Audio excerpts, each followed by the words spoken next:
Hello, good morning, good day, good evening, wherever you are in the world. I am Squigs, and I'll be reporting for the Poetry Times, broadcasting from Winnipeg, Manitoba, Canada, and acknowledging Treaty 1 territory, the traditional lands of the Anishinaabe, Ojibwe, Ininu, Cree, Ojibwe, Dene, and Dakota, as well being the birthplace and heart of the Métis Nation. I will be reporting headline news and festivals in and around and about the world of poetry. But please stay tuned for more news and information regarding open mics, workshops, competitions, book launches, funding, and submissions after the headlines. And now for the headlines. Um, let's begin today in New Zealand. According to www.stuff.co.nz, reports in their lifestyle section under homes this article by Charlie Gates. A group of book lovers are hoping to preserve author Dame Margaret Mahy's former Christchurch home by racing against the clock to raise the funds needed to buy it. A deadline looms for bids to keep the celebrated author's home as a writer's retreat. It is hoped that the Governor's Bay property, where Mahy wrote most of her popular books, can be turned into a community asset. The house, which has a rating valuation of $640 is on the market. 40,000 $640,000 is on the market with a deadline sale of noon on Friday. The how Former Christchurch Writers Festival director Maureen Root helped to form a group of locals. She planned to put forward a proposal for the property and asking for time to raise the money rather than a straight offer. It would be up to the owner, Mahy's daughter Bridget Mahy, to make a decision on the property's future. Root says, "We have done as much as we can at this stage. It's up to whether Bridget feels confident that we can get a position where we can buy it to buy it. The group promises of funding. Root says, "We hope the outcome will be that Margaret Mahy's home becomes a place for children, families, illustrators, and writers, and everyone who loved her work." She has broadly supported she has broadly supported the kaupapa, the idea of saving the home. It depends how long it will take for the local group to raise the money. Mahy built the house in 1968 and lived there, raising her children and writing books until her death in 2012. Bridget Mahy said she did not know what option she would choose for the house. She was pleased, though, that a local group had come forward with a proposal and felt it was time for the house to have a new lease on life. Her sister Penny Mahy supported the Writers' Center idea because the house was largely unchanged from when her mother had lived there. She says, "At the moment, it's in its original condition. If someone else brought it, if someone else were to buy it, there would be major changes and an opportunity would be lost." Word Christchurch Literary Festival program co-director Rachel King also backed the idea of turning the home into a writer's retreat.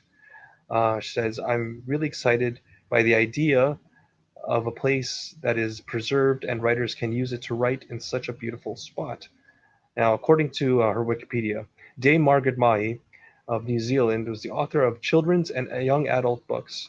Many of her story plots have strong supernatural elements, but her writing concentrates on the themes of human relationships and growing up.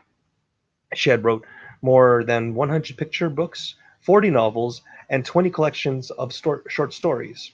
At her death, she was one of the 30 writers to win the biennial International Hans Christian Andersen Medal for her lasting contribution to children's literature.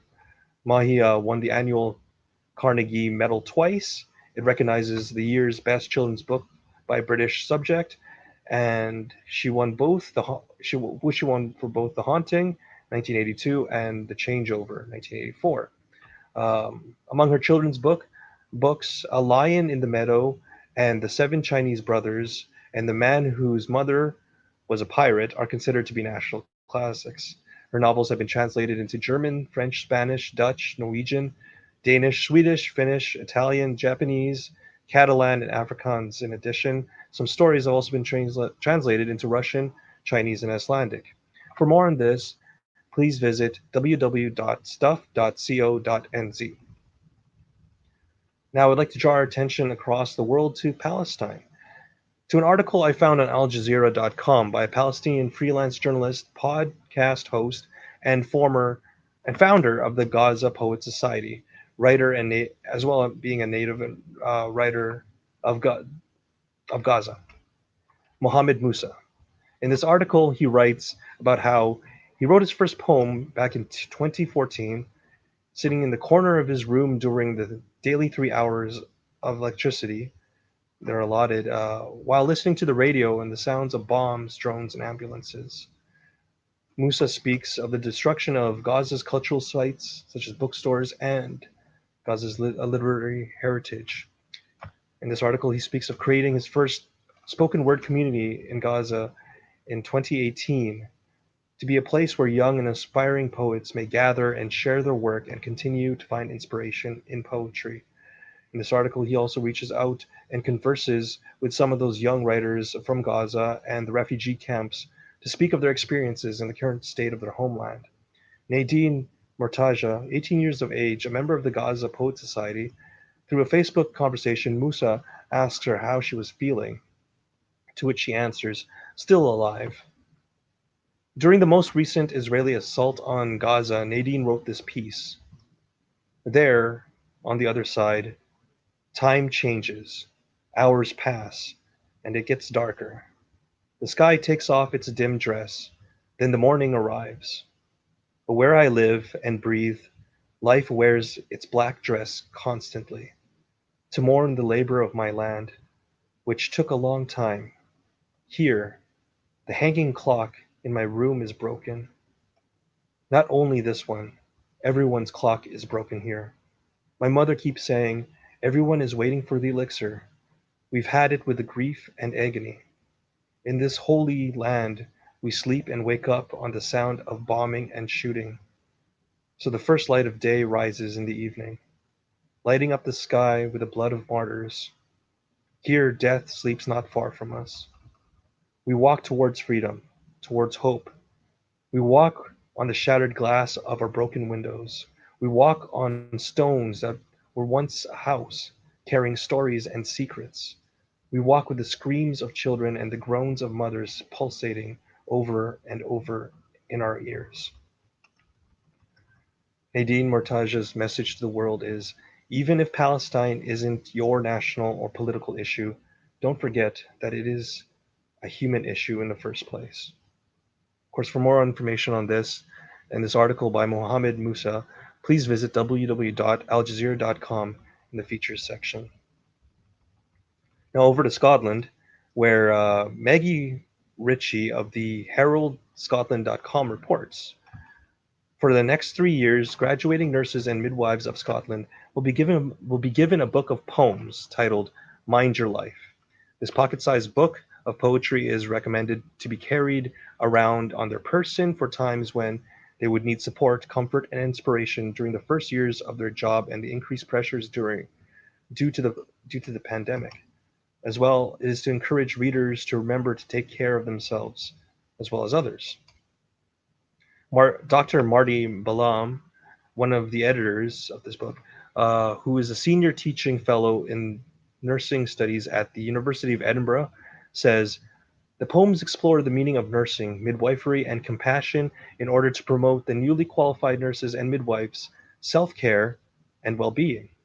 The anthology of poems on kindness, hope, and exhaustion in the grit of poems include the grit by poets, and grit by poets, including 19th century American poet Emily Dickinson, Brian Bilston's poem Kindness, as well as in there, and the global about the Brian Bilston's poem Kindness about the global pandemic, and Scottish Makar, Jackie Kay, as well contributors to this anthology, as well as sentiments written by patients and others who have benefited from the efforts of nurses and medical care staff.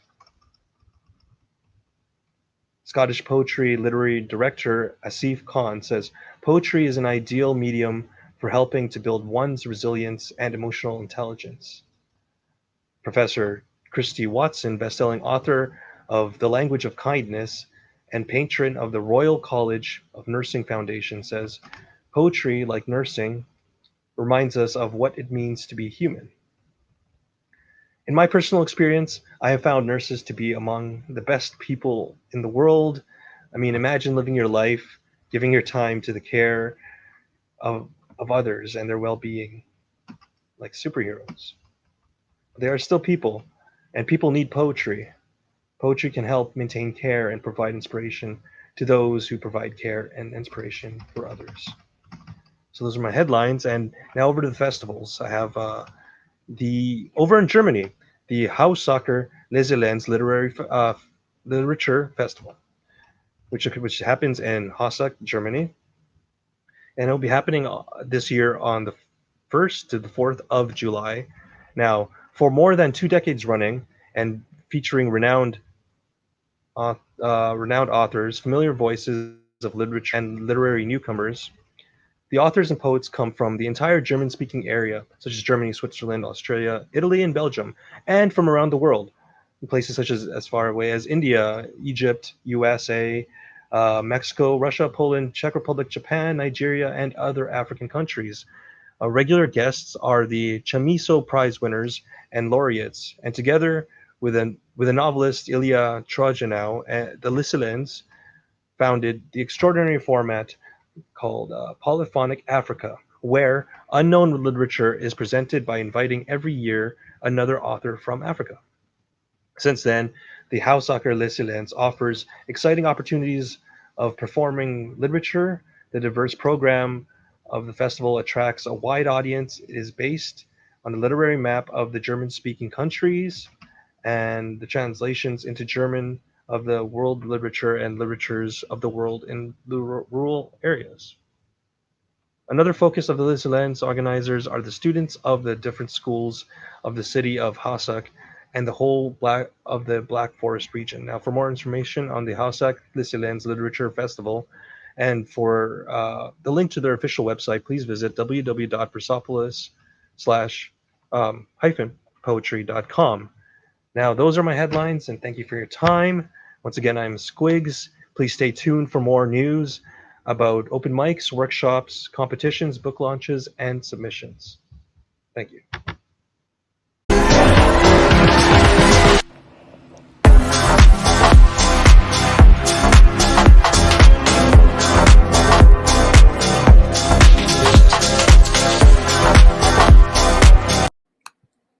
Thank you, Squigs, for that.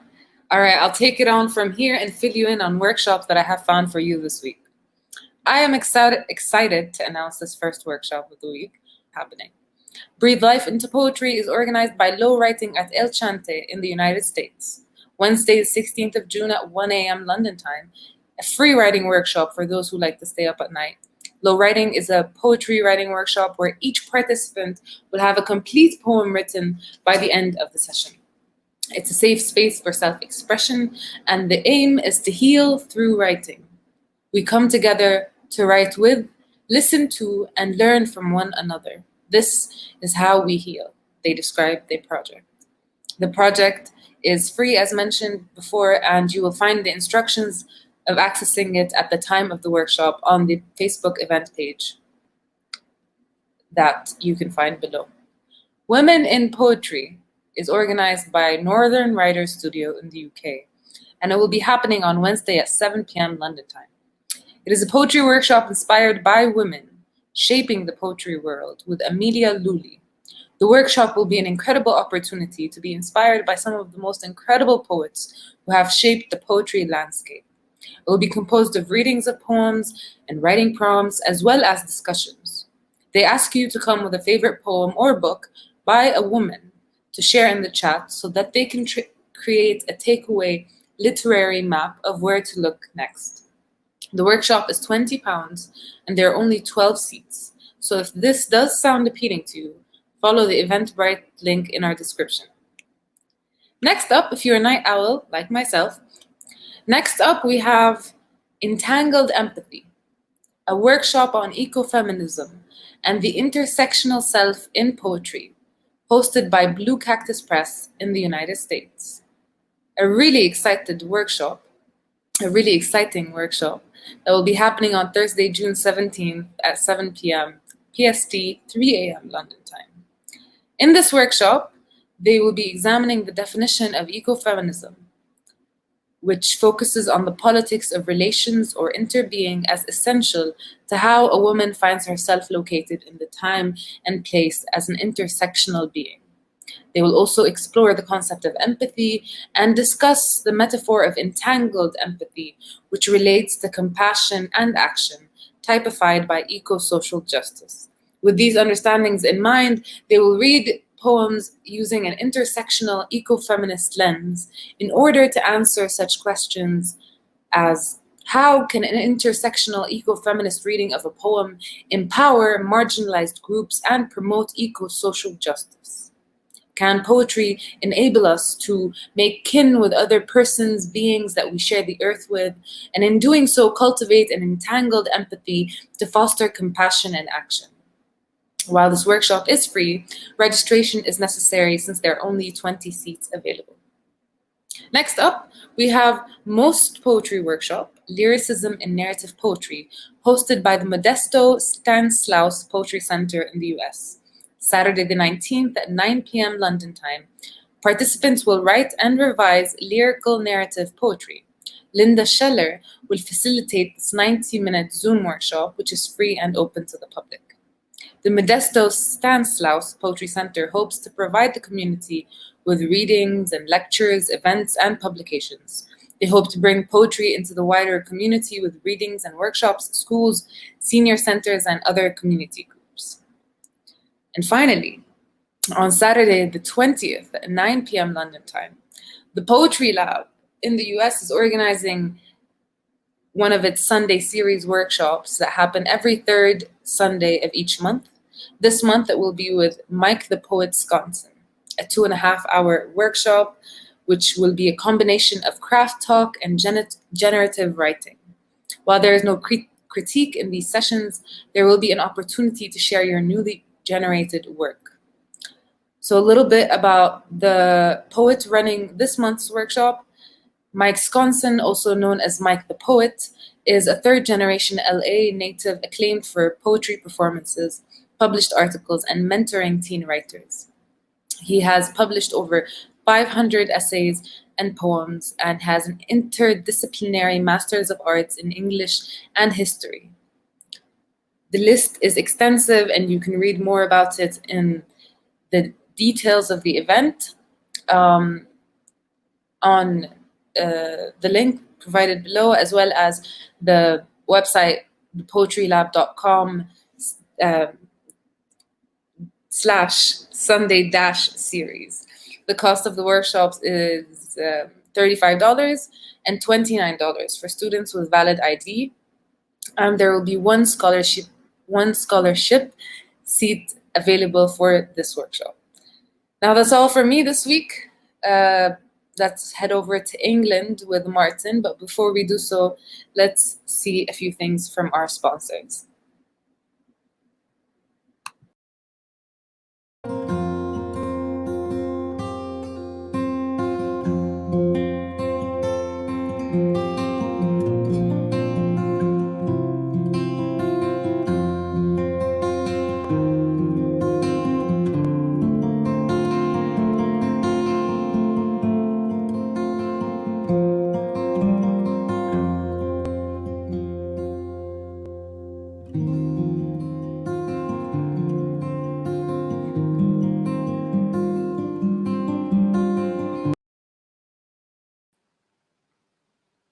Welcome back to the Poetry Times. I'm Martin Gray, the person who once apologised to a fridge at London Waterloo Station. But more on that never. I am the poetry biscuit that dunks into cups of submissions, finance and new books, and hopefully more of a custard cream than a rich tea. Anyway, we start this week with UK-based finance news, specifically UnLtd.com. UnLtd are looking for enterprising people with solutions that change society and their local community for the better. They want to fund social entrepreneurs who are trying to reduce loneliness and increase community resistance at a local community level. They are committed to 50% of their awards going to Black, Asian, minority ethnic and disabled social entrepreneurs.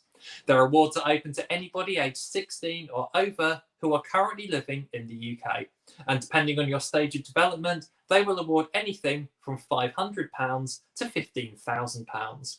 Applications are open until the 30th of June, and to find out more, including full terms, go to unlimited.org.uk. That's UnLtd.org.uk.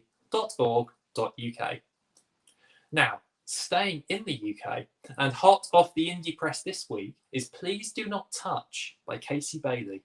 Casey is a writer, performer and educator, and also the current Birmingham Poet Laureate.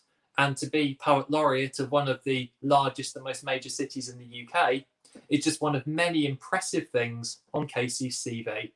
Please Do Not Touch is his third collection and was released on the 3rd of June 2021 through Burning Eye Books. It has been described as: walk around any stately home, museum or National Trust property, and you are likely to see the words "Please do not touch" more than a few times. The irony is that in these cases, the sign is telling you not to touch something that was stolen from another land, something that should never have been taken in the first place. This collection asks important questions about these things, these places, and this society, and where these things would be if they were never taken from their rightful home. Please Do Not Touch is available at a cost of £9.99 from burningeye.bigcartel.com. Now, on to submissions, and I have 3 juicy submissions for you this week. And we start in Seattle, USA, and the Grief Dialogues Healthcare Education, who are looking for poems and stories for their forthcoming anthology, Grief in the Time of COVID, and also for their website. Now, Grief Dialogues are an artistic movement offering a safe space and a compassionate, empathetic environment to share honest stories about death and grief, specifically memoirs of loss that help us understand the reality of bereavement. Although there is no specific closing date for submissions, they are hoping to publish this anthology in October. Submissions are free and open to anybody. They are also, unlike many, accepting poems that have been previously published, as well as new poems. If this is of interest to you, then you can submit online at griefdialogues.com. Now, let's take a trip across the USA to South Bend, Indiana, and to the Joe Bolton Poetry Prize by Twickenham Notes, an online literary magazine. Submissions are open until 30th of June for up to 7 poems. Poems can be of any style, but they are ideally looking for, and I quote, kinetic poetry with lifeblood and plenty of momentum. Edgy poems, poems with heart. Anybody from anywhere in the world can submit. Submissions cost $20, whether that is for 1 or 7 poems, and all winning poems will each receive a lovely $1,000. Entries are through Submittable at twickenhamnotes.com/submit. And finally, a few weeks ago, we featured Poetry Festival Singapore here at the Poetry Times, and tonight we're going to feature them again. Specifically, their open call out for poems on the theme of catharsis that is open for submissions until the 28th of June. As they say on their submission call, words reveal, unveil, and express our innermost desires and feelings. Only then can we even faintly hope to get a glimpse of ourselves at our most vulnerable and real moments. The call out is open to anybody who is currently based in Singapore. Poems need to be in English and between 8 and 40 lines long. Submissions are free and you can submit as many poems as you like. If this tickles your fancy, then you can find out more at poetryfestival.sg/news and events. Now that is everything from me for this week, and if any of these are of interest to you, then I wish you luck with dunking your biscuits into these poetic cuppers. We'll be back with Domo right after a word from our sponsors.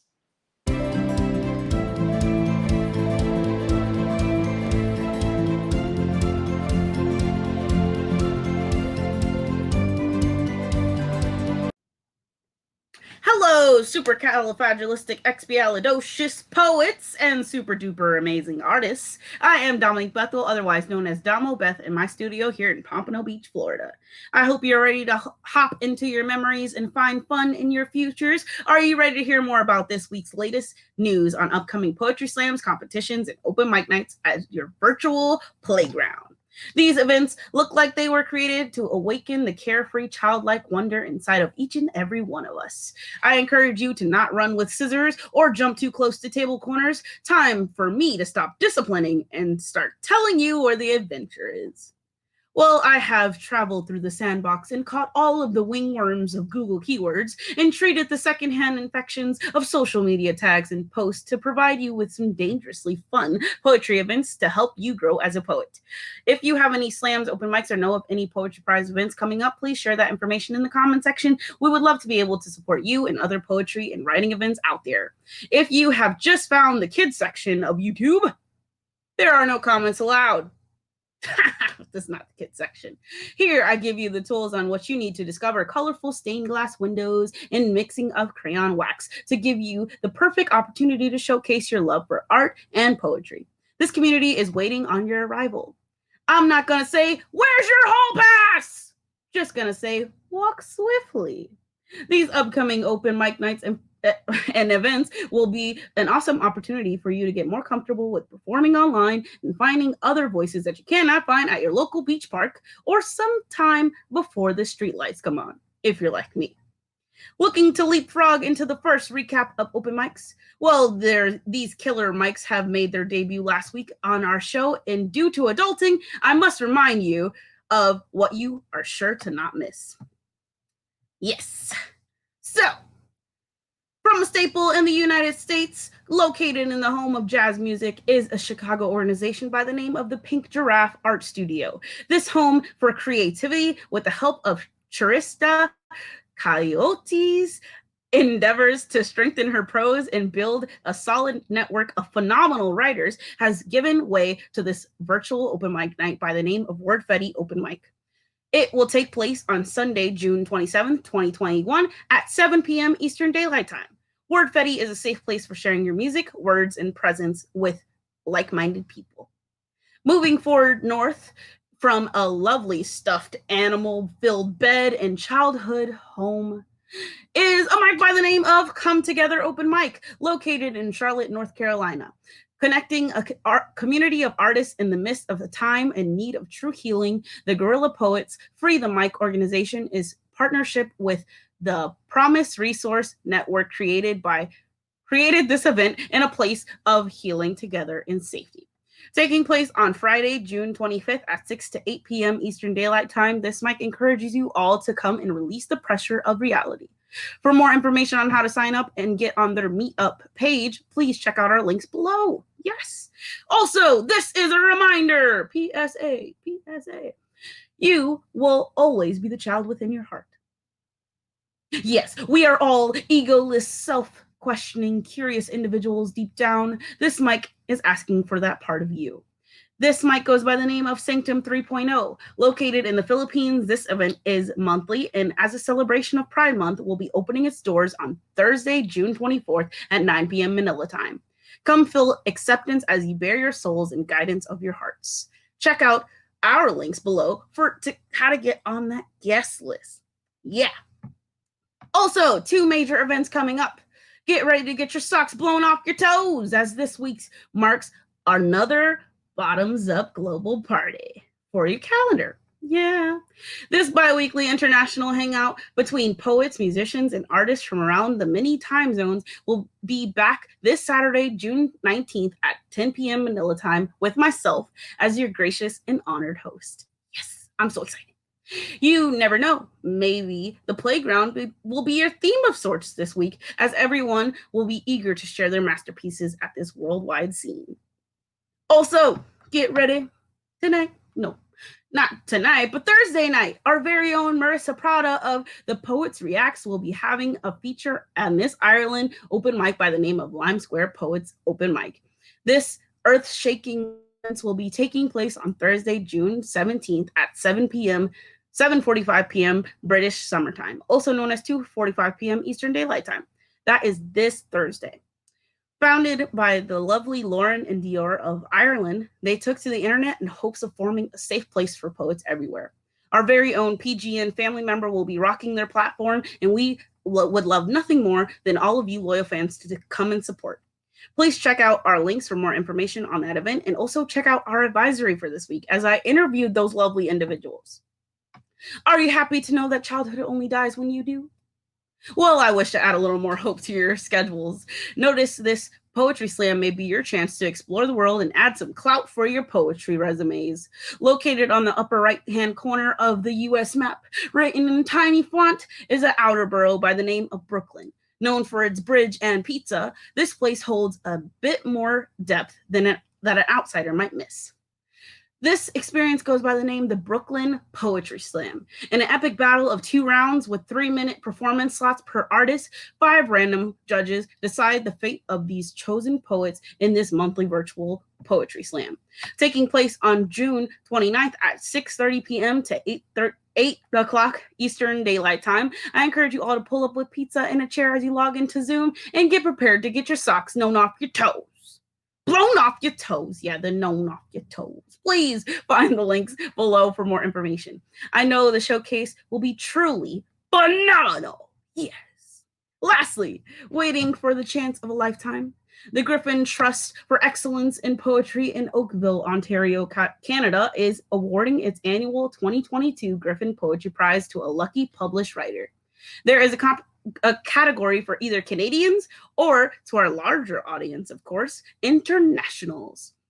This prize is worth 65,000 Canadian dollars, and 10,000 Canadian prize dollars will be offered to the shortlisted poet who reads at the annual Griffin Poetry Prize shortlist readings in Toronto, Canada. The deadline for submissions is writing prize, is June 30th, 2021. So please get your mouses to clicking and your work submitted. For more rules on how to submit, and please check out our links below for more details. Also, please check out our links for more information on how to get involved in any of these amazing opportunities that I have mentioned. Thank you for giving me the opportunity to inform you. Florida is hot. What's new? But as for experiencing our weather together, what do you have for us, Squigs? Hi, thank you very much, Domo, and everybody and all the other heralds here at the Poetry Times for news and information this week regarding in and around and about the world of poetry. So I have the weather section to do, as every newscast traditionally would. And this week, I have chosen a piece by Brenda Hillman. Brenda Hillman is a chancellor of the Academy of American Poets. She teaches at the St. Mary's College of California. Her latest poetry collection is Extra Hidden Life Among the Days. This piece is titled Winter Song for One Who Suffers. Now, I understand that everyone is excited to get their summer started. Perhaps, winter is such a great thing to the identity of where I live in Winnipeg here. Perhaps before we get started with summer, let's appreciate the other season of winter as well. So this is Winter Song for One Who Suffers by Brenda Hillman. The stars stand up behind the day. A known dove bounces on its claw. At the window, a cosmic incident of darkness has begun, and a mild excess of beauty will be offered to the dead, which they will eat on a hill. The wise man serves the people. Your thought splits in half when he speaks of the old revolts, the return of apocalypse, motive and advancement. A soul can crouch a long time while the heart expands to reach its edges. What is missing past the glitter of the harvest? Friend, you chose to live. How? You did. So many choices, not just two, encrypted behind the mystery of the sun. When the hurt was set aside, indeterminate chaos called in by love. And this was published at in the print edition of the December 7th, 2020 edition of the New Yorker. Thank you very much for your time again, and please stay tuned to the Poetry Global Network for our fantastic shows we have lined up this week with the the Poets Reacts. It's on Friday, 1 a.m. London time, as well as Poets Lighthouse on Saturday, which is 3 a.m. London time. So thank you very much, and everyone keep writing and have a great week. Bye.